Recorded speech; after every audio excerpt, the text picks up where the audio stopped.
Hello students, all of you welcome to your educational channel Pankaj Science World.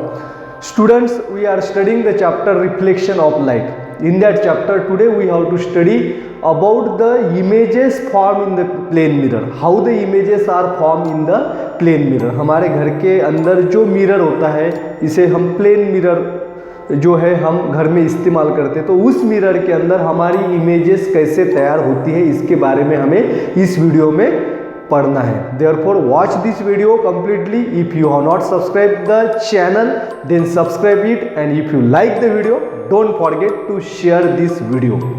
Now we are going to start the today's topic, how image is formed in plane mirror. तो plane mirror के अंदर images कैसे तैयार होते हैं. हम तो हमारा चेहरा मिरर के अंदर देखते हैं, लेकिन उसमें इमेज कैसे तैयार होती है, कहाँ पे तैयार होती है और क्यों तैयार होती है, इन सभी सवालों के जवाब आपको यहाँ पे मिलेंगे.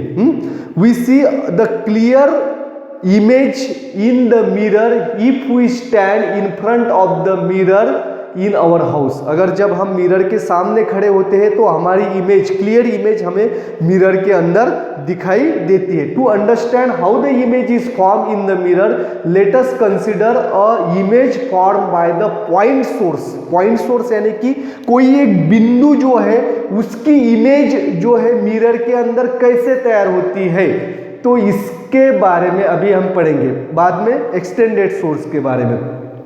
तो व्हेन द पॉइंट सोर्स, जैसे कि हम यहाँ पे डायग्राम में देख पा रहे हैं, when the point source is kept in front of the mirror, at that point time the light raise reflected in all direction from source. Such source, अगर पॉइंट सोर्स है तो उसके, this is the point source, the light raise is coming from all the direction, सभी direction से उसमें से light rays बाहर निकल के आती है. And some of these rays are fall on the mirror and these rays are reflected from the mirror, and then when this reflected rays reaches to our eye we see the image of the object. यानी कि जब इसमें से जो raise बाहर निकल के आ रहे हैं और जो रेज हमारे मिरर के ऊपर गिरते हैं, और यहाँ पे देखिए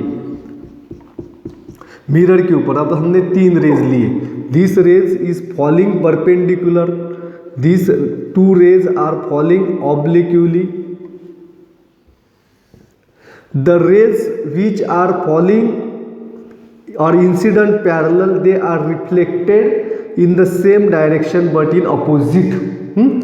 अब जो है, जो पैरेलल रेज होती है उसका रिफ्लेक्शन भी पैरेलल ही होता है. अब ऑब्लिक्यूली जो रे इंसिडेंट होते हैं, according to laws of reflection of light, they are reflected in another way. अब देखिए, if we extend these rays behind the mirror, these rays are appear to be coming from behind the mirror. अब इस raise को हम पीछे extend करते हैं, तो एक्सटेंड करने के बाद हमें ऐसा लग रहा है actually the rays of light are reflecting from the surface of mirror. यहाँ से ये रे रिफ्लेक्ट हो रहा है, यहाँ से ये रे रिफ्लेक्ट हो रहा है, but we appears that the rays are coming from behind the mirror. अब इसको हम एक्सटेंड करेंगे तो सभी रेज जो है यहाँ पे मिलते हैं, तो यहाँ से ये रे रिफ्लेक्ट होते हुए हमें जान पड़ते हैं. And therefore the image of this point is form behind the mirror due to the reflection of light. तो लाइट के रिफ्लेक्शन की वजह से यहाँ पे इमेजेस जो है हमें दिखाई देते हैं. तो एक्चुअल रिफ्लेक्शन सरफेस से होता है, लेकिन हमें इमेजेस जो है मिरर के अंदर दिखाई देते हैं. तो यहाँ पे, और यहाँ पे देखिए कि जब भी light rays, when the light rays are falling perpendicular on the mirror, they are reflected back in the perpendicular direction. जब रेज सीधे मिरर के ऊपर गिरते हैं, that is perpendicular to the surface of mirror, तो रिफ्लेक्शन होने के बाद वो भी परपेंडिकुलर ही रिफ्लेक्ट होते हैं, यानी कि जिस दिशा में जा रहे हैं उसी दिशा में, लेकिन उसके उल्टी दिशा में उसका रिफ्लेक्शन होता है. अब दूसरा एग्जाम्पल देखेंगे हम. यहाँ पे पॉइंट सोर्स का ही एग्जाम्पल है. Suppose this is the mirror, M1 and M2 is the mirror. We have taken a point source O in front of the mirror. Now the rays are coming from the mirror. हमने दो raise जो है इसको select किया है. This is OR1 and OR2. These are the two rays, and when these rays are incident on the surface of mirror, they are reflected according to the laws of reflection. Here the reflected rays of OR1 is the S1 is the reflected ray of OR1, and this is the reflected ray of OR2, that is R2S2. आ गया समझ में? OR1 की reflected ray है R1S1 और OR2 की reflected ray है R2S2. Now और this ये तीसरी रे हमने लिए. This is perpendicularly fall on the mirror and after the reflection इसे हम करेंगे OP. तो OP is reflected in the direction of PO क्योंकि ये परपेंडिकुलर है. If we extend this three rays, अब हम तीन रे को हम अंदर एक्सटेंड करेंगे. तो अब देखिए इसको हमने एक्सटेंड किया तो परपेंडिकुलरली जाएगी. ज़्यादा मैं इसको एक्सटेंड करूँ. अब आई एम एक्सटेंडिंग दिस रे. अब इसको मैं एक्सटेंड करता हूँ पीछे. Now I am extending this रे.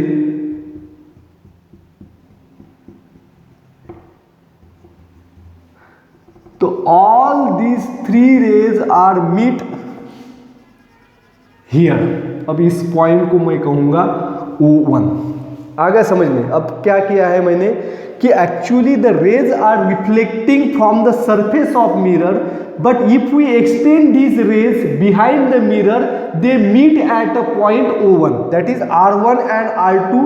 If extend they meet at a point O1 and other rays which are coming from the O, they are also meet at a point O1, and therefore the image of the object O is formed behind the mirror at the point O1. Therefore this is the place where the image is formed behind the mirror at O1. It means that the image formed behind the mirror is not actually meeting of rays. यानी कि जो reflected raise हो रही है, raise का reflection surface से हो रहा है, लेकिन इमेज यहाँ पे तैयार हो रही है. तो यहाँ पे रिफ्लेक्टेड रेज जो है एक दूसरे से नहीं मिलती क्योंकि रिफ्लेक्शन सरफेस से होता है. लेकिन हमें ऐसे जान पड़ता है कि उसका रिफ्लेक्शन जो है वो यहाँ से हो रहा है. And if we see the image of the object from this point E, यहाँ से हमने अगर इसको हमने देखने की कोशिश की तो वी फील दैट यहाँ से वो आदमी देख रहा है, ऑब्जेक्ट यहाँ पे है और इस ऑब्जेक्ट की इमेज यहाँ से हम देख रहे हैं. तो हमें ऐसे जान पड़ता है कि तो रेज जो है वो यहाँ से रिफ्लेक्ट हो रहे हैं. एक्चुअली रिफ्लेक्शन सरफेस से होता है लेकिन हमें जान पड़ता है कि यहाँ से रिफ्लेक्ट हो रहे हैं. तो इस पोजीशन पे इमेज तैयार होती है. तो इमेज कैसे है? This image is virtual. ये इमेज क्या है? वर्चुअल इमेज है. वर्चुअल इमेज क्यों है? Because image is form by not meeting reflected raise. Virtual क्यों है? आभासी जिसे बोलते हैं, इसका आभास होता है. एक्चुअली रिफ्लेक्शन यहां से होता है लेकिन हमें ऐसे जान पड़ता है, उसका आभास ऐसे होता है कि रेज यहां से रिफ्लेक्ट हो रहे. Therefore this image is called as virtual image. तो इस इमेज को क्या कहते हैं? वर्चुअल इमेज कहते हैं. अब डिस्टेंस क्या है? इमेज ऑब्जेक्ट हमने यहां पे लिखा है पॉइंट सोर्स यहां पे. तो इस सोर्स की इमेज मिरर के अंदर कितनी डिस्टेंस पे तैयार होती है? तो perpendicular distance of the image from the mirror is always equal to the perpendicular distance of the source from the mirror. तो इसका अर्थ क्या है? अब देखिए OP इज द क्या है? Distance of source from mirror. This OP is equal to O1P and O1P क्या है? Distance of image from mirror. तो इसका अर्थ क्या है? ऑब्जेक्ट का मिरर मिरर जितने डिस्टेंस, ऑब्जेक्ट मिरर से जितने डिस्टेंस पे होगा उतने ही डिस्टेंस पर उस ऑब्जेक्ट की इमेज मिरर के अंदर तैयार होती है। Therefore the image of the object is form at the same distance as that of the object from the mirror. आ गया समझ में? अब देखेंगे हम the image of the object by the extended source of light. अभी तो हमने पॉइंट की इमेज देखी है, तो एक्सटेंडेड सोर्स जब हम इस्तेमाल करते हैं तो उसकी इमेज कैसे तैयार होती है। Now you can see in the diagram, यहाँ पे मैं एक फिगर आपको दिखाई दे रही होगी। तो इस फिगर के अंदर we have use the extended source instead of point source. तो एक्सटेंडेड सोर्स क्या है, यहाँ पे पेंसिल ली है हमने, तो पेंसिल को हमने नाम दिया है PQ। तो this pencil PQ is kept in front of the mirror M1 M2 के सामने हमने इस पेंसिल को रखा है एक्सटेंडेड सोर्स। तो image of the P and Q, P और Q इस दो पॉइंट की इमेज कहाँ पे तैयार हो रही है, मिरर के अंदर कहाँ पे तैयार हो रही है, P1 और Q1। P की इमेज कहाँ पे तैयार हो रही है, P1 पे, और Q की इमेज तैयार हो रही है Q1 पे। And there are large number of point sources in between the P and Q।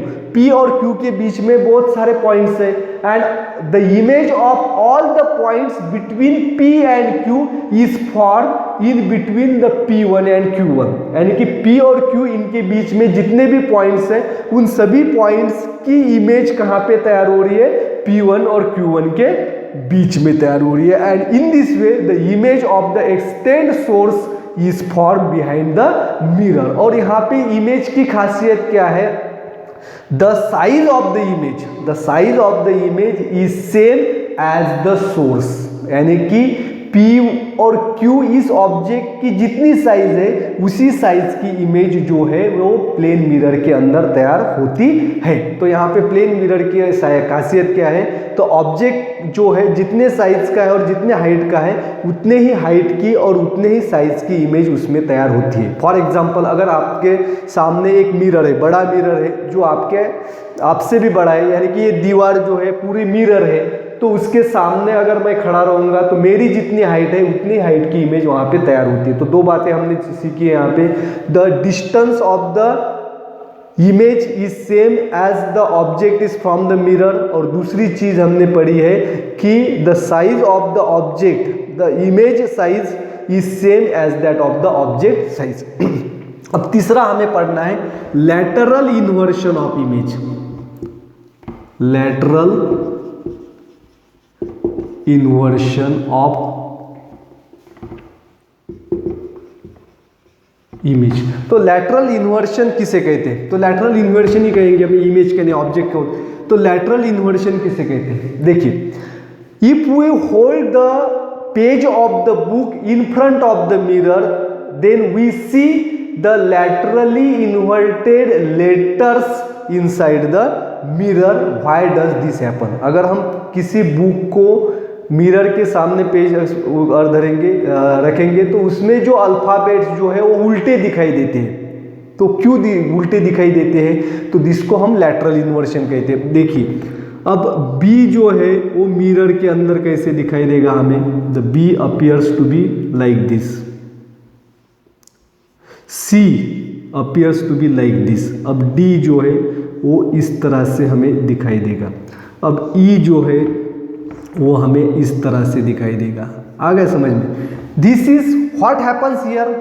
क्या हो रहा है यहाँ पे, अब आपको क्या करना है, yourself stand in front of the mirror. आपको मिरर के सामने खड़े रहना है, और आपका, मेरा ये राइट हैंड है, मैं मेरे राइट हैंड को अगर ऊपर उठाऊंगा तो मिरर के अंदर मेरा राइट हैंड लेफ्ट हो जाएगा। आ गया समझ में।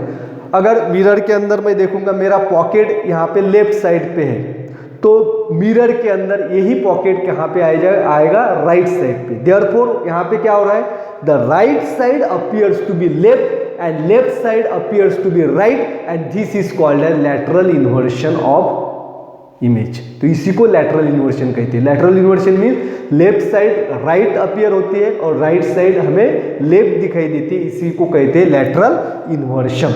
अब कुछ अल्फाबेट्स जो है उनकी इमेजेस जो है वो वैसे के वैसे ही रहेंगे। अब देखिए ये की इमेज कैसे तैयार होगी, ऐसे ही तैयार होगी। वो की इमेज ऐसे ही तैयार होगी। देन टी जो है इसकी इमेज वैसे ही तैयार होगी, वी जो है उसकी इमेज वैसे ही तैयार होगी, यम जो है इसकी इमेज वैसे ही तैयार होगी। अब ऐसा क्यों होता है? Because the image of every point of the source is form behind the mirror and therefore and image is form at the same distance. एक ही डिस्टेंस पे तैयार होती है। अब देखिए ये जो है, अब ये साइड जो है इसका जो डिस्टेंस है ये इतना है और इसका डिस्टेंस इतना है। Suppose this is the 2 centimetre and this one is 1.5 centimetre. तो ये जो है इस साइड जो है इसकी इमेज कहाँ पे तैयार हो रही है? यहाँ पे 2 सेंटीमीटर पे आ गए। अब ये 2.5 सेंटीमीटर है तो इसकी इमेज जो है यहाँ पे तैयार होगी। आ गया समझ में?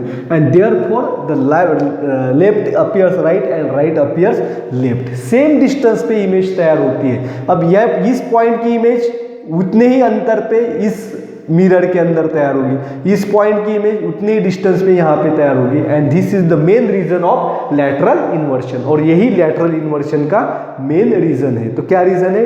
हर एक पॉइंट की इमेज मिरर के अंदर तैयार होती है और उतने ही डिस्टेंस पे तैयार होती है जितने डिस्टेंस पे वो ऑब्जेक्ट या सोर्स है। And this is all about how the images are form in the plane mirror. तो प्लेन मिरर के अंदर इमेजेस कैसे तैयार होती है इसके बारे में हमने पढ़ा है। तो अगले वीडियो में और भी हम इंटरेस्टिंग टॉपिक लेंगे। मल्टीपल इमेज कैसे तैयार होती है, एक ही ऑब्जेक्ट की एक से ज़्यादा इमेजेस तैयार होती है अलग अलग एंगल पे अगर हम 2 मिरर को रखते हैं। And this will be study in the upcoming video. Thanks for watching complete video and don't forget to subscribe my channel.